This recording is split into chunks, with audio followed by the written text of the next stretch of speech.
Hello, friends. There are 6 reasons seniors are losing thousands of dollars at the bank where they have always kept their money, and every one of those reasons has a fix. If you are 62 or older, if Social Security hits your account every month, or if you keep $25,000 or more in cash savings at one institution, this is your list. A plain $15 monthly checking fee costs $3,600 over 20 years, and that is just reason number 1. The bank does not move you into the cheaper account. It does not restructure your deposit insurance. And if it flags your activity as suspicious, it may not be allowed to tell you. 6 problems, 6 steps, none of them automatic. Hello, friends. What I'm covering today is not one problem, it's 6. Some are quiet fees draining your checking account every month. Some are risks sitting inside the way your accounts are structured right now. At least one of them applies to you. Grab a pen. On every single one, I'll give you the exact step, the exact words, and the exact place to go. Mark the ones that hit home. Bank fees change every year. Account terms change. Deposit insurance rules get updated. And not one institution in this country sits down and rewrites the fine print in plain English for their older customers. That is what this channel does. The people subscribed here find out in time. If you want to be one of them, subscribe now and let's get into it. Before we start, I need to say something. People hear a video like this and sort themselves into 2 groups. The first group is comfortable, some savings, a paid-off home, and they figure this is for people in worse shape than they are.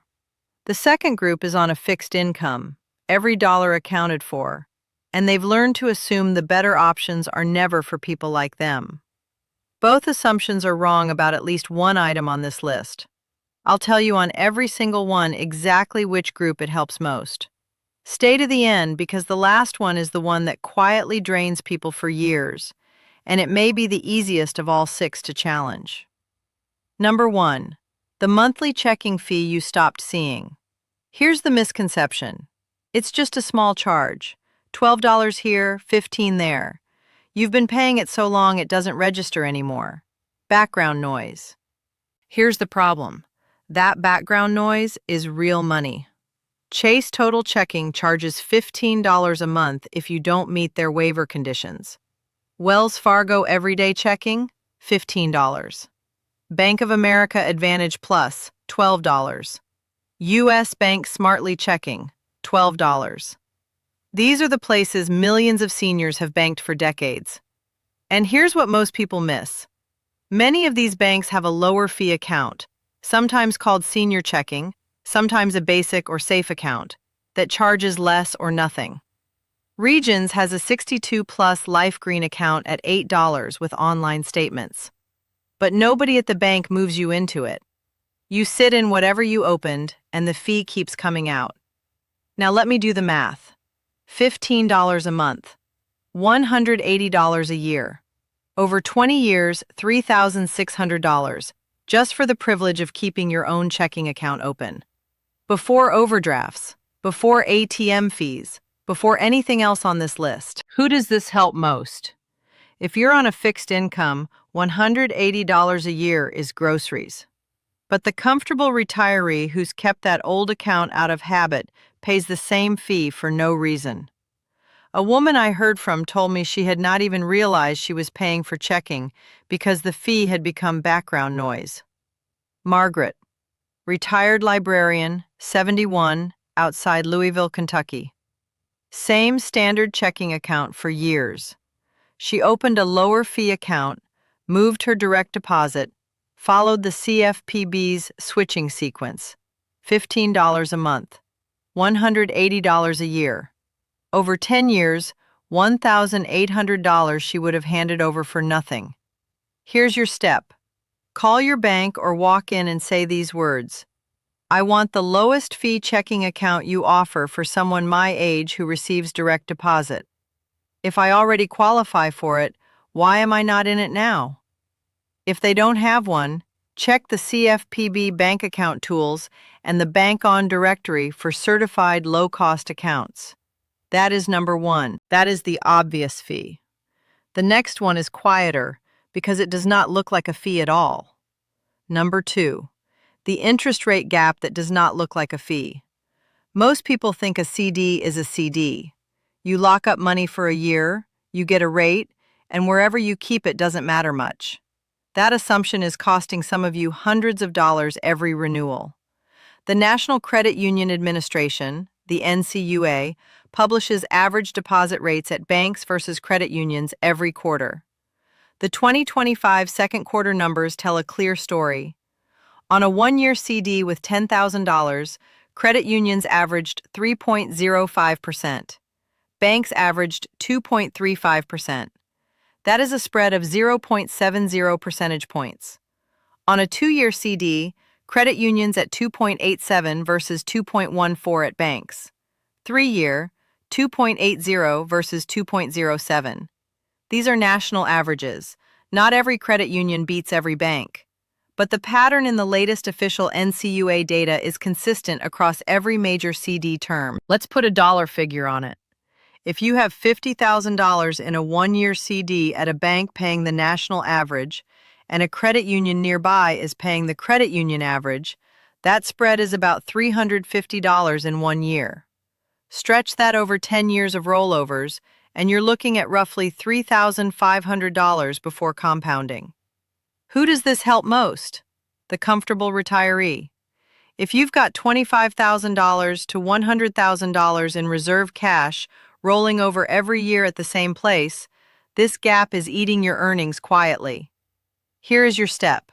Before your next CD auto-renews, go to the NCUA Credit Union Locator and find a federally insured credit union you're eligible to join. Say, I want your current rate for a one-year CD, a two-year CD, and a money market account, and I want to know the membership requirement in plain English. That is number two. Now we move from what the bank pays you to what the bank may decide about you. Number three, your bank can flag your activity and may never tell you why. Most people assume that if their bank reports something about them, they'll get a letter, an explanation. That is not how it works. Under the Bank Secrecy Act, when a bank files what's called an SAR, a Suspicious Activity Report, with FinCEN, the Financial Crimes Enforcement Network, the bank is generally prohibited from telling the person involved that the report was filed. That is not a gap. That is the design. Why does this matter for seniors? FinCEN's own analysis found about $27 billion in reported suspicious activity linked to elder financial exploitation over a one-year period ending June 2023. The people whose accounts were flagged may never have been told what triggered it. I'm not saying the bank did something wrong by filing. SAR reporting is a legal obligation. But if your bank grows uncomfortable with your transaction pattern, large withdrawals, unusual transfers, a sudden change, they may act first and explain very little later. Your account could be restricted, and when you call, the answer may be silence. This is not a fee story. This is a control story. It hits both groups equally. Here's your step. Keep a second account open at a different institution with enough to cover at least 1 month of expenses. If access to your primary account changes, you have a fallback. And if it happens, say this. I understand you may not be able to disclose certain reporting decisions. I am asking for the specific status of my funds, any hold or closure policy that applies, and what documents you need from me right now. If that goes nowhere, file through the CFPB complaint portal at consumerfinance.gov. That is number 3. And if you think the real risk is only a frozen account, here is the bigger problem for people with larger balances. Now, everything I've covered so far is money leaking out, fees you stop seeing, interest you're not earning, transparency you're not getting. This next one is different. It is about how much of your cash is actually protected if the institution fails. I need you to hear this one carefully. Number 4, the $250,000 deposit insurance mistake. Here's the misconception, and it runs both directions. Some people believe credit unions insure more than banks. They don't. The standard federal cap is the same. Others believe the limit is $250,000 total, period, and nothing beyond that is protected. Also wrong. Here is how it works. The FDIC insures deposits to at least $250,000 per depositor, per insured bank, per ownership category. The NCUA covers the same, $250,000 per share owner, per insured credit union, per ownership category. Those last three words are the ones most people skip. Ownership category means how the account is titled. Single account, one category. Joint account, another. Revocable trust with named beneficiaries, another. IRA is separate. The NCUA protects IRA and KEOGH retirement accounts up to $250,000 on their own. So if you have $500,000 in one ownership category at one bank, $250,000 of that may sit above the standard federal limit. But spread across categories, single, joint, a properly titled trust, and coverage increases at the same institution.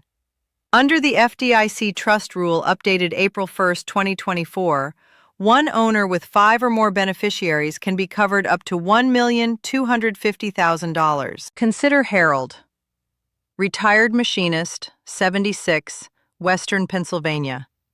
Kept $50,000 in a one-year CD at the same bank for decades. Never compared. At the NCUA 2025 second quarter average spread, moving that renewal to a federally insured credit union would have earned about $350 more in 1 year. He didn't need a trick. He needed to stop renewing at the same place. Now picture someone with 5 times Harold's balance, all titled the same way at one institution. Who does this help most? The comfortable retiree. If your balances are well above $250,000 and everything is titled the same way at one institution, you could have $250,000 above the federal insurance line and not know it. Here is your step. Go to the FDIC's EDIE calculator at edi.fdic.gov or use the NCUA's Share Insurance Estimator and run your actual accounts. Call your bank and say, "Please explain exactly how my accounts are titled, which ownership category each one falls into, and whether any of my balances are above federal insurance limits." The bank does not restructure your deposit insurance for you. Nobody calls. Nobody flags it. You find out on the day it matters, or you find out now. That is number 4. Insurance matters on the day a bank fails. The next one matters on the day a scammer calls. Number 5. If your bank has no elder fraud toolkit, loyalty is a liability. Here's the misconception. Most people hear fraud protection and think it means the website has a login code, maybe a text message when you sign in. That is account security. It is not elder fraud protection. Those are two completely different things, and the difference matters more than most people realize. In 2024, a group of federal regulators, the OCC, the FDIC, the Federal Reserve, the NCUA, the CFPB, and FinCEN, issued a joint statement on elder financial exploitation. They said effective practices at banks and credit unions may include a trusted contact designation, transaction holds, or delayed disbursements when exploitation is suspected, staff training to recognize warning signs, and timely SAR filing. That is the standard regulators are now pointing to. Some institutions are already doing parts of this. Huntington Bank, for example, publicly offers a caregiver banking feature, limited account access for a trusted person who can view balances and transactions without full control. But here is the honest picture. Not every bank offers these tools, and there is no federal law that requires any of them to. Industry-wide prevalence of elder fraud protection protocols. Now picture this. A scammer gets through to someone you love. not a stranger on the internet, a voice on the phone pretending to be a grandchild in trouble, a utility worker threatening a shutoff, a government agent demanding immediate payment. The fear is real. The person sends a wire, makes a large withdrawal, and by the time anyone else in the family notices, the money is gone. If the bank had no trusted contact process, no caregiver visibility, no practical hold procedure to pause and verify, there was no second line of defense. The lock on the front door was the only lock on the house. The cost here is not a service charge. The cost is what happens the day the call comes, and the institution has nothing in place to slow it down. Who does this help most? Both groups. This is especially important for older adults who want to keep their independence without signing over full joint ownership of their accounts to a family member. A trusted contact is not a co-owner. It is a safeguard. Here is your step. Before you switch or stay, ask 4 questions. Call the branch manager or the fraud team and say, "Do you offer a trusted contact, limited caregiver access, temporary holds or delayed disbursement when exploitation is suspected, and a staff escalation path for elder fraud?" If they cannot answer clearly, that tells you everything you need to know. Nobody adds these protections to your account automatically. You ask, or they don't exist. That is number 5. And the last one is the one that keeps draining people in plain sight, one charge at a time. Number 6. The overdraft coverage you may never have knowingly approved. This is the one I told you to stay for. And it starts with a rule most people have never heard explained clearly. Here is the misconception. If the bank charged you an overdraft fee, you must have agreed to it at some point. That is what people assume. It is not necessarily true. Under Regulation E, a federal rule enforced by the CFPB, a bank cannot charge you overdraft fees on ATM withdrawals or one-time debit card transactions unless the bank gave you a separate notice, gave you a reasonable chance to opt in, obtained your affirmative consent, and confirmed that consent. All 4 steps, not 3, 4. That's the law. Now I want to be specific here because the rule draws a line. This applies to ATM and one-time debit card transactions.